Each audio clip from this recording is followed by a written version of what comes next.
এই দোয়াটা শিখে নেন, ইনশাআল্লাহ আপনার জীবনের সমস্ত সংকট কেটে যাবে। আমি নিজেও এই দোয়াটা বেশি বেশি করার চেষ্টা করি। দোয়াটা হচ্ছে, মুসা আলাইহিস সালাম একটা গাছের নিচে হেলান দিয়ে বসলেন, বসে দেখলেন দুজন মেয়ে দাঁড়িয়ে আছে দূরে, পানি নিতে পারছে না। লোকজন পানি নিয়ে যাচ্ছে, ওরা দাঁড়িয়ে আছে বেচারি। মুসা আলাইহিস সালাম গিয়ে বললেন, কি সমস্যা আপনাদের? এটা নিয়ে আপনারা আবার মেয়েদের সাথে কথা বলার চেষ্টা করেন, ঠিক আছে? তো মাহারাম গায়রা মাহারাম মেনে চলে। তারা বললেন যে আমাদের বাবা অনেক বৃদ্ধ মানুষ, আমরা পানি নিতে পারি না যতক্ষণ না আমাদের কম পানি নিয়ে চলে যায়। তো মুসা আলাইহিস সালাম একটু বললাম না, ফিজিক্যালি খুব স্ট্রং ছিলেন, থাকে না বডি বিল্ডার, সামনে গিয়ে কথা বলে সরো পানি দিতে দাও, তখন মানুষ একটু মূল্যায়ন করে না। তো মুসা আলাইহিস সালাম এভাবে পানি নিয়ে দিলেন এবং বাছুরদেরকে পানি পান করালেন, করিয়ে গাছের নিচে এসে বসে আছেন।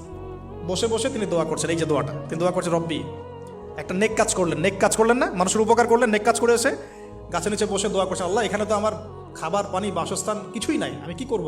রব্বি ইন্নি লিমা আনজালতা ইলাইয়া মিন খায়রিন ফাকির, রব্বি ইন্নি লিমা আনজালতা ইলাইয়া মিন খায়রিন ফাকির। আবার বলেন, রব্বি ইন্নি লিমা আনজালতা ইলাইয়া মিন খায়রিন ফাকির। অর্থ হচ্ছে, হে আল্লাহ, তুমি তোমার পক্ষ থেকে আমার উপরে যে নেয়ামতগুলো দিবে, আমি এর জন্য ফকির হয়ে বসে আছি। আল্লাহ অর্থ বুঝে পড়বেন ভাই, নামাজ রোজা হজ যাকাত যাই করেন আল্লাহর ওয়াস্তে অর্থ বুঝে পড়বেন।